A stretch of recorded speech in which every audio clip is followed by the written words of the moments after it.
જલાની ધરપકડ બાદ હવે એજન્ટ્સમાં ફફડાટ વ્યાપ્યો છે। એજન્ટ અને રોકાણકારોની વાતચીત ની કેટલીક વિગતો અત્યારે સામે આવી રહી છે। રોકાણકારો એકઠા થઈ ગાંધીનગર જવાની ચર્ચા કરી રહ્યા છે।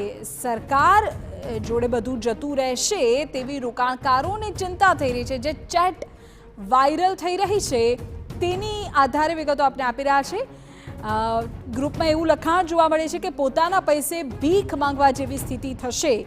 શનિવારે કે રવિવારે સાથે મળીને રોકાણકારોએ ચર્ચા કરી હોવાની વિગતો મળી રહી છે। રોકાણકારોને ગેરમાર્ગે દોરી ડરાવાતા હોય એ પ્રકારની આ વાયરલ ચેટ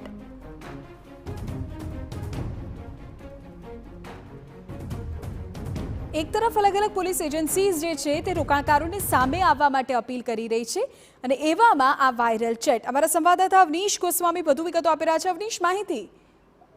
શરૂઆતથી જે પ્રકારે રોકાણકારોને ગેરમાર્ગે દોરીને તેઓને ભડકાવવામાં આવી રહ્યા હતા અને આ તપાસથી દૂર રહે તે માટેનો પ્રયાસ કરવામાં આવી રહ્યો હતો। આ દરમિયાન જાણે કે આ જ પ્રકારની હજુ પણ પ્રક્રિયા ચાલતી હોય તે પ્રકારની આ ચેટ જે છે તે સામે આવી રહી છે। સોશિયલ મીડિયામાં જે પ્રકારે ચેટ જે છે વાયરલ થઈ રહી છે તે પ્રકારે જાણે કે હજુ પણ આ ભૂપેન્દ્ર ઝાલા પકડાયો છે, ત્યારબાદ આ પૈસા જે છે તે રોકાણકારોના મૂડી સલવાઈ રહે તે પ્રકારની જાણે કે ચર્ચાઓ હજુ પણ ગેરમાર્ગે દોરવાની ચાલતી હોય તે પ્રકારની સ્થિતિ લાગી રહી છે।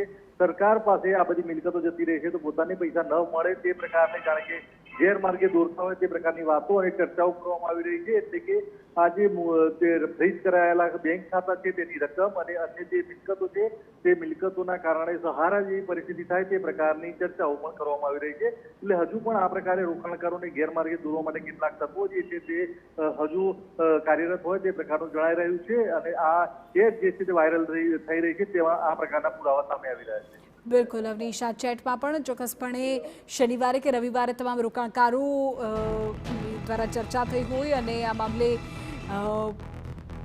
તેઓને ગેરમાર્ગે દોરવામાં આવતા હોય એ પ્રકારે અત્યારની આ ચેટ છે તે વાયરલ થઈ છે।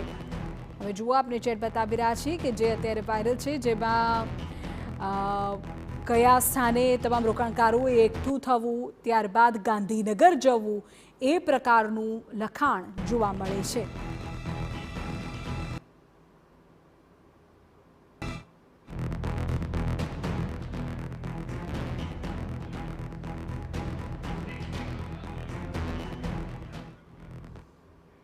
વાત એક વિશેષ